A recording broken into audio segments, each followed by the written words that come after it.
Ce programme est financé par les amis et partenaires du ministère de Joyce Meyer. Vous pouvez dire, eh bien, je fais confiance à Dieu et je prie à ce sujet. Êtes-vous en colère contre quelqu'un? Oh oh.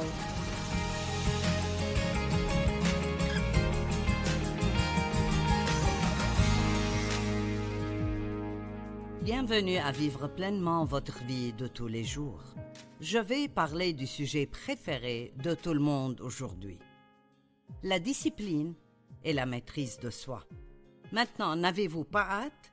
N'éteignez pas votre télévision. Vous devez écouter cela. Même si vous êtes une personne très disciplinée, nous avons toujours besoin d'être rafraîchis dans des choses que nous faisons peut-être déjà bien. Des outils pour prendre le contrôle. Vous savez, nous avons la maîtrise de soi. Donc, l'une des premières choses que vous voulez faire est d'arrêter de dire « je n'ai pas de maîtrise de soi » ou « je ne suis pas discipliné ». La maîtrise de soi est l'un des fruits de l'Esprit Saint. Et la Bible dit « nous avons Jésus, nous avons son Esprit », donc le fruit de l'Esprit est aussi en nous. Mais il vient sous forme de graines et il doit être exercé afin de le développer. La patience, par exemple, est un fruit de l'esprit, et si vous étudiez ce mot dans la langue d'origine, cela signifie que c'est un fruit qui ne pousse que sous l'épreuve. Eh bien, je n'aime pas cette définition, mais il va de soi que je n'apprendrai jamais la patience si je n'ai pas besoin d'avoir des choses dans ma vie pour lesquelles je dois patienter. Ce matin même, Dave et moi avons eu un incident. Avez-vous déjà eu un incident? Donc, il n'entend plus très bien maintenant. Il dit que je n'entends pas bien non plus, que j'ai un petit problème et le sien est plus grand. Donc, il dit « hein », et j'en ai tellement marre d'entendre « hein ». Et je lui demandais ce matin « quel temps va-t-il faire aujourd'hui ?» Et je l'ai dit fort pour commencer parce que je sais qu'il ne m'entend pas toujours. Et j'ai dit « quel temps fera-t-il aujourd'hui ?» Il a dit « hein ». J'ai dit « quel temps fera-t-il aujourd'hui ?» Et il a dit « hein ». Et j'ai dit « quel temps fera-t-il aujourd'hui ?» Et donc, il a dit « eh bien, tu n'es pas très gentil ». J'ai dit « ne t'inquiète pas, j'enseigne aujourd'hui sur comment développer la maîtrise de soi. Donc peut-être ce soir je me comporterai mieux. » Donc même si vous n'en avez pas besoin, moi si, et je l'enseignerai à moi-même. Proverbe 16, 32. La lenteur à la colère vaut mieux que l'héroïsme. Mieux vaut être maître de soi que s'emparer de ville. Donc, Dieu nous donne du travail. Maintenant, il ne nous donne jamais un travail sans nous aider à le faire.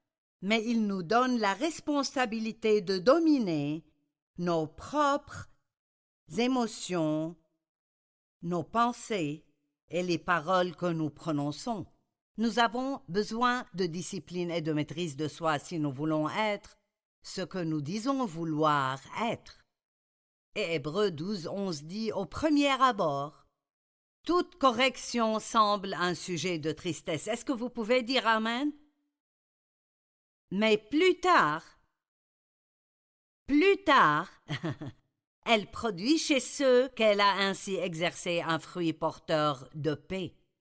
Eh bien, nous devons nous soucier plus de plus tard que de ce que nous faisons parce que plus tard vient toujours. Finalement, nous y arriverons. Et je dis, dans la vie, il y a des investisseurs et il y a des joueurs. Les joueurs sont ceux qui essayent de faire la mauvaise chose en espérant qu'ils s'en sortiront avec un bon résultat. Ça ne marche pas. Les investisseurs sont des gens qui font ce qu'il faut maintenant, même si ça fait mal, parce qu'ils veulent obtenir un bon résultat plus tard dans la vie. Vous savez, prenez les gens qui économisent de l'argent. Eh bien sûr, ce serait plus amusant de dépenser tout votre argent maintenant que d'en économiser. Mais ensuite, plus tard, lorsqu'il y a une urgence à laquelle vous ne vous attendiez pas ou quelque chose arrive à votre lieu de travail et vous êtes licencié ou mis à pied pendant un temps ou lorsque le moment de la retraite arrive, Nous pouvons regarder d'autres personnes qui ont fait ce qui est bon plus tôt dans leur vie et qui sont maintenant à l'aise et dire « ça doit être bien d'avoir tout cet argent ». Eh bien, les gens n'ont pas juste de bonnes choses qui arrivent sans raison. Il y a toujours cause et conséquence. Et si nous faisons ce qui est bon, la chose que Dieu nous dit de faire, nous finirons avec le résultat qu'il nous dit que nous aurons. Mais nous devons faire cet investissement maintenant, même si c'est difficile. Ce n'est pas bon maintenant, mais plus tard. Et je veux vous demander de devenir, si vous ne l'êtes pas déjà, de devenir une personne qui ne se contente pas de vivre pour le moment présent et pour ce qui vous ferait du bien en ce moment, mais qui vit pour plus tard, parce que plus tard viendra toujours. Vous savez, je crois qu'il y a beaucoup de gens qui veulent des bénédictions et des avantages de la vie, mais ils ne veulent pas faire le travail ou faire les efforts nécessaires. J'aime dire les gens qui veulent les bénéfices sans le travail. Maintenant, nous devons éviter les œuvres de la chair qui sont notre énergie qui essaye de faire arriver ce que seul Dieu peut faire arriver, mais nous devons faire les œuvres de Dieu. Même Jésus a dit « Je suis venu pour faire l'œuvre de Dieu ». Donc il y a des choses que Dieu nous donne à faire. Dans sa parole, il y a beaucoup de « faites ceci, ne faites pas cela, faites ceci, ne faites pas cela. Si vous faites ceci, cela arrivera. » Et nous avons un manuel. Nous ne faisons pas un jeu de devinettes dans la vie. Nous avons un manuel et la parole de Dieu couvre vraiment tous les domaines de notre vie. Si elle n'en parle pas spécifiquement, nous avons l'esprit de la parole et nous avons le caractère de Dieu à suivre. Et nous savons bien qu'il y a certaines choses que Dieu voudrait que nous fassions et certaines choses qu'il voudrait que nous évitions. Mais personne ne peut s'attendre à faire de mauvaises choses constamment et finir avec un bon résultat. Disons juste, par exemple, que vous ne prenez pas soin de vous. Vous mangez mal, vous mangez de la malbouffe tout le temps. Je ne sais pas, peut-être que vous fumez 2 paquets de cigarettes par jour, que vous consommez trop d'alcool, que vous ne dormez pas assez et que vous travaillez trop dur. Eh bien, plus tard, quelque chose va se passer dans votre corps que vous n'aimerez pas. Mon mari a travaillé pendant 60 ans. Il a 80 ans maintenant et il s'exerçait pendant 60 ans. Eh bien, il a l'air incroyable pour son âge et il se sent très bien. Eh bien, il y a toujours des gens qui disent « Eh bien, j'aimerais te ressembler. » Il n'est pas arrivé là en souhaitant. Il est arrivé là en faisant la bonne chose, bien que très souvent c'était difficile à faire.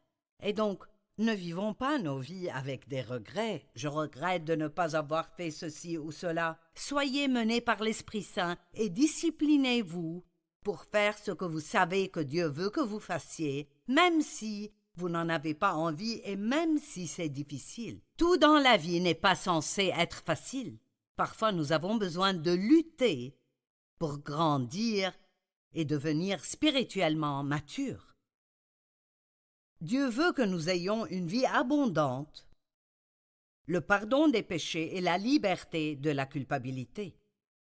Il veut que nous ayons la grâce, la faveur, la miséricorde, la joie, la paix et la justice. Pensez simplement au genre de vie que Dieu veut que vous ayez. Force, capacité, puissance, pouvoir et autorité sur l'ennemi, santé et prospérité, bonnes relations. Eh bien, prenons juste les relations comme exemple. Si vous voulez avoir de bonnes relations, alors vous devez vous discipliner pour bien traiter les gens maintenant. Vous ne pouvez pas toujours avoir tout ce que vous voulez dans tout et avoir de bonnes relations avec les gens. Il n'y a pas de relation qui soit saine si elle est à sens unique où une personne donne tout et l'autre personne prend tout. Si nous voulons avoir de bonnes relations, nous devons parler aux gens correctement. Nous ne pouvons pas leur dire tout le temps tout ce qui ne va pas chez eux. Nous devons prier et leur dire des choses qui les édifient, les encouragent et les rendent plus forts. Vous pouvez avoir de bonnes relations, mais vous devez investir dans cette relation pour avoir cela. Dieu veut que nous jouissions de sa présence. Il veut que nous connaissions la puissance de sa résurrection.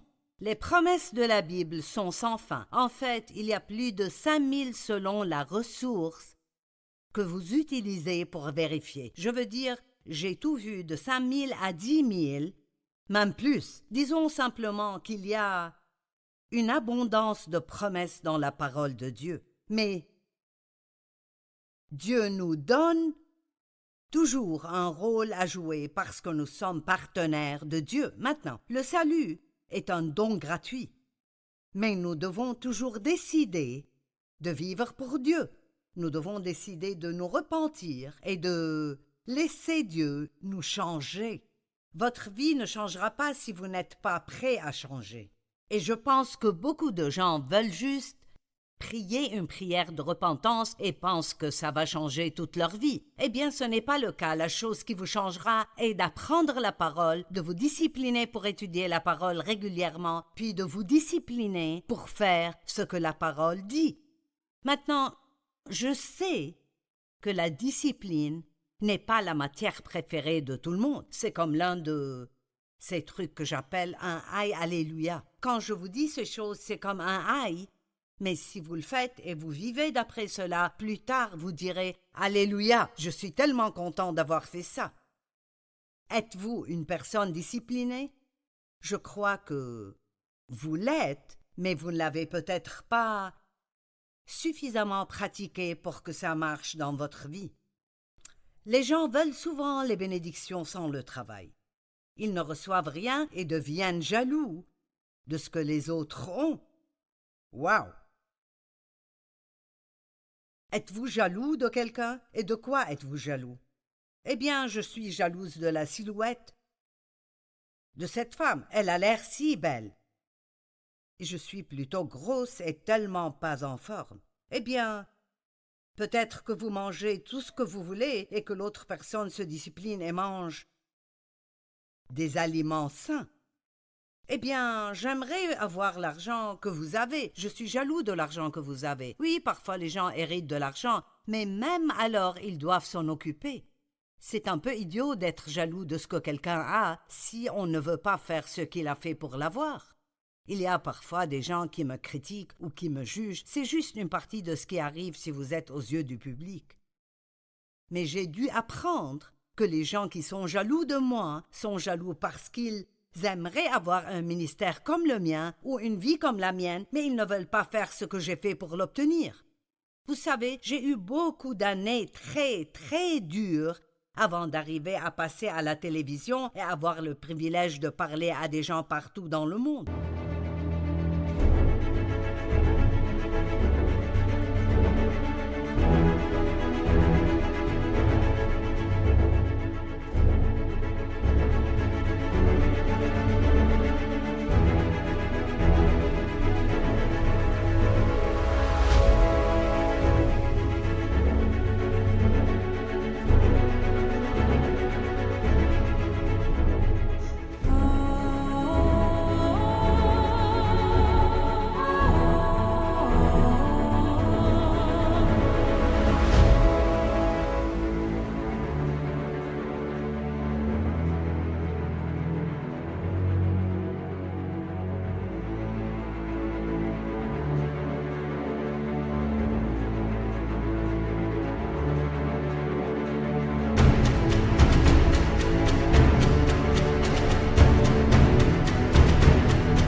Je parlais à quelqu'un ce matin à propos de combien Dave et moi nous avons travaillé dur au début de notre ministère. Je me souviens d'être rentré chez moi après des voyages ministériels et d'être tellement fatigué que j'avais l'impression que j'allais m'effondrer.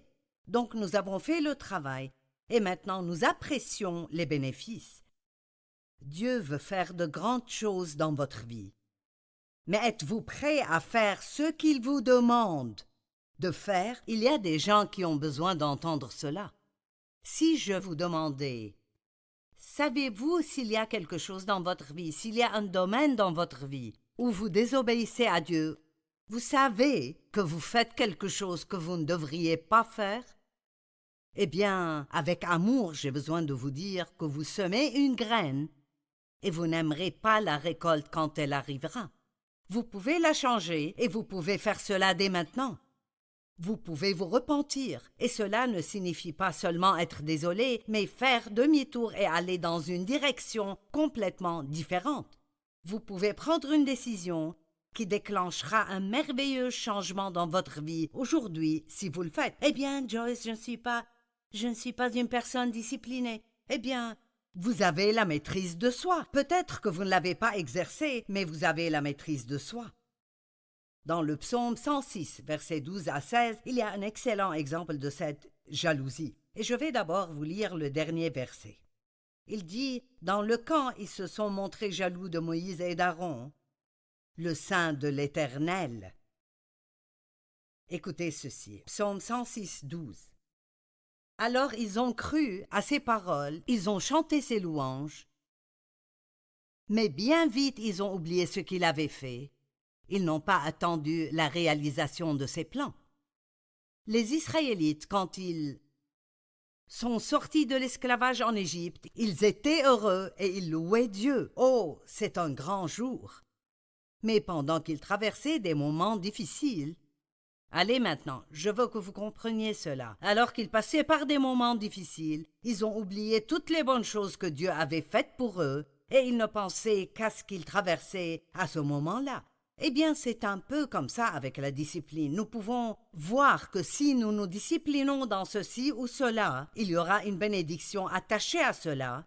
Mais la Bible nous dit que toute correction semble un sujet de tristesse, mais elle produit plus tard chez ceux qu'elle a ainsi exercé un fruit porteur de paix, la justice. Ce ne sera pas agréable maintenant, mais il y a une bénédiction qui s'y attache si vous faites ce que Dieu veut que vous fassiez à ce stade de votre vie. N'oubliez pas les bonnes choses que Dieu a faites pour vous. Même lorsque vous traversez des moments difficiles, souvenez-vous de toutes les bonnes choses que Dieu a faites. Ils n'ont pas attendu son conseil. Ne soyez pas si impatients, mais attendez de savoir ce que Dieu vous montre que vous devez faire, ensuite faites-le. Ils ont été saisis de convoitise dans le désert. Ils ont provoqué Dieu dans les lieux arides. Ils voulaient des choses et ils les voulaient tellement fort parce qu'ils voulaient ce que Moïse et Aaron avaient. Peut-être que c'était leur relation avec Dieu ou la position qu'ils avaient ou l'autorité qu'ils avaient et ils sont devenus jaloux d'eux. Mais écoutez, il leur a accordé ce qu'ils demandaient, puis il a envoyé le dépérissement dans leur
corps. Parfois Dieu nous donne ce que nous voulons juste pour nous prouver que nous ne sommes pas encore prêts à le gérer.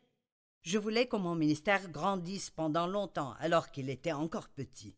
J'enseignais à 25 personnes dans mon salon tous les mardis soirs. Je n'étais pas payée pour ça, j'avais quitté un emploi à temps plein pour entrer dans le ministère. Et vous savez, j'avais un rêve et une vision, mais c'est tout ce que j'avais. Vous savez, c'est difficile de s'accrocher à des choses comme ça quand on ne voit rien dans le naturel. Mais j'ai continué à le faire, et j'ai continué, et j'ai continué. Et petit à petit, les choses ont grandi. Quand il était temps pour moi de quitter cette étude biblique, j'ai fini par aller travailler dans une église et ils m'ont demandé d'y diriger une réunion de femmes et cela est devenu assez important. Puis Dieu m'a demandé de partir de là et d'aller au nord, au sud, à l'est et à l'ouest. Et donc cela vient par étapes. Mais personne ne va simplement avoir un rêve de Dieu de faire quelque chose de sa vie et le lendemain matin tomber du lit et le faire. Dieu nous montre parfois la fin depuis le début et nous ne réalisons pas que nous devons encore passer par le milieu. Pensez-y, il y a un début à tout et il y a une fin, mais il y a un milieu. Disons par exemple que vous devez perdre 50 livres. Eh bien, ce n'est pas vraiment difficile de commencer. Tout le monde peut faire un régime le dimanche soir après le dîner. Mais que se passe-t-il lorsque le mardi à midi arrive et vous avez extrêmement faim? Eh bien, c'est à ce moment-là que cette discipline doit entrer en jeu et vous devez être prêt à souffrir en réalisant que si vous continuez à faire ce qui est juste, vous obtiendrez un résultat petit à petit. Maintenant, je sais que certaines personnes ont des problèmes physiques, elles peuvent avoir des problèmes médicaux qui les empêchent de perdre du poids. Mais je parle juste de situations normales où les gens n'ont pas pris soin d'eux-mêmes. Vous pouvez appliquer cette même chose financièrement. Combien de personnes sont extrêmement endettées et ils crient à Dieu pour un miracle financier? Eh bien, demandez un miracle à Dieu et il vous donnera peut-être du travail. Ou demandez-lui un miracle et il vous donnera peut-être un deuxième emploi pendant un certain temps. Demandez à Dieu un miracle et il vous montrera 10 choses pour lesquelles vous n'avez plus besoin de dépenser. À chaque fois que nous prions, Dieu nous entend et il répond à notre prière, mais il ne le fait pas toujours de manière miraculeuse. Très, très souvent, Dieu nous montrera quelque chose que nous devons faire ou arrêter de faire si nous voulons obtenir le résultat que nous disons vouloir. Vous pouvez dire « Eh bien, je fais confiance à Dieu et je prie à ce sujet. » Êtes-vous en colère contre quelqu'un? Oh! Vous pourriez penser « Joyce, devons-nous parler maintenant? C'est assez de parler de la maîtrise de soi. Devons-nous aussi parler du manque de pardon? » Oui, parce que vous savez, je crois qu'il y a littéralement des millions de prières qui restent sans réponse simplement parce que les gens gardent le manque de pardon dans leur cœur en même temps qu'ils prient et demandent à Dieu de faire quelque chose de grand dans leur vie. Marc 11, 24 et 25, c'est pourquoi je vous le dis, tout ce que vous demanderez en priant, croyez que vous l'avez reçu et cela vous sera accordé. J'aime la traduction qui dit « Croyez que vous l'avez reçu et vous l'obtiendrez ». Eh bien, ça ne vous dit pas combien de temps il vous faudra avant de l'obtenir. Nous devons parfois rester longtemps dans la foi, ne pas abandonner et capituler, et cela demande de la discipline. Et finalement, nous l'obtenons. Dieu m'a appelé à faire ce que je fais il y a 45 ans, mais je n'ai pas commencé à le faire le lendemain. J'ai passé 5 ans dans ces petites études bibliques. J'ai passé encore 5 ans à travailler pour quelqu'un d'autre. Vous n'êtes pas apte à prendre autorité si vous ne savez pas comment vous placer sous l'autorité. Et ces 5 années où j'ai travaillé pour quelqu'un d'autre, je n'ai pas toujours aimé ce qu'on me demandait de faire. Je n'ai pas toujours eu l'impression d'avoir l'appréciation ou le salaire que j'aurais dû avoir. Et peut-être que tout cela était Dieu aussi, parce qu'il voulait que je passe par des moments où j'avais besoin d'apprendre à avoir une bonne attitude, même si je n'obtenais pas ce que je veux. Et peut-être qu'il voulait juste prouver dans ma vie que je n'étais pas seulement en train de servir à cause de l'argent que je gagnais, mais à cause de mon amour pour lui et mon obéissance envers lui. Donc, je priais tout ce temps pour de plus grandes choses, mais elles étaient en route. Mais je devais les attendre. Et l'une des choses que j'ai dû apprendre était ce que dit la Bible. Et lorsque vous êtes debout pour prier, pardonnez. Si vous avez quelque chose contre qui que ce soit. Dans l'économie de Dieu, vous ne pouvez même pas être en colère contre le gouvernement. Nous devons pardonner toute chose. Tout ce que nous avons contre qui que ce soit, nous devons le remettre à Dieu et lui faire confiance pour qu'il soit notre défenseur. Je crois que plus de terrain est gagné dans la vie des croyants par le refus de pardonner que tout autre domaine que l'ennemi utilise contre nous. Ne soyez pas susceptibles. Ne vous blessez pas si facilement et soyez prompts à pardonner. Étudiez ce domaine jusqu'à ce que vous sachiez à quel point c'est dangereux pour vous d'être plein d'amertume et de ressentiment. Dieu ne nous dit pas de pardonner aux gens comme une faveur pour eux. Il nous le dit parce que c'est bon pour nous. En fait, l'une des choses que j'ai apprises dans ma vie qui rend l'obéissance à Dieu tellement plus facile, c'est que tout ce qu'il me dit de faire ou me montrer de faire sera toujours pour mon bien. Dieu ne nous dit pas de faire des choses difficiles juste parce qu'il aime nous regarder faire des choses difficiles. Mais il sait que si nous faisons cela, si nous semons cette graine, cela arrivera plus tard et nous allons aimer cela. Dieu vous montre sûrement au moins un domaine de votre vie où vous pouvez appliquer cela. Et lorsque vous êtes debout pour prier, si vous avez quelque chose contre quelqu'un, pardonnez-lui afin que votre Père céleste vous pardonne aussi vos fautes et vos péchés. Jacques 2, 14 à 20, je n'ai pas le temps de tout partager. Mais il dit, « Mes frères et sœurs, que sert-il à quelqu'un de dire qu'il a la foi s'il n'a pas les œuvres? Cette foi peut-elle le sauver? Si un frère ou une sœur sont nus et manquent de la nourriture de chaque jour, et que l'un de vous leur dise « Partez en paix, mettez-vous au chaud et rassasiez-vous » sans pourvoir à leurs besoins physiques, à quoi cela sert-il? Eh bien, combien de fois quelqu'un vous parle-t-il d'un besoin qu'il a et vous dites « Je prierai pour vous ». Eh bien, c'est une bonne chose. Mais Dieu m'a dit une fois, arrête de me demander de faire des choses que tu pourrais facilement faire toi-même et que tu ne veux pas faire. Ouh, aïe! C'était un aïe qui se transforme en un alléluia plus tard dans la vie si je fais ce que Dieu m'a demandé de faire. Nous devons toujours être prêts à donner, toujours être prêts à servir, toujours être prêts à obéir. Donc si cela vous a rappelé quelque chose dans votre vie, vous savez, dans votre esprit, et vous savez que c'est un domaine où vous devez commencer à utiliser la maîtrise de soi. Disciplinez-vous pour ne plus remettre cela à plus tard, mais commencez aujourd'hui.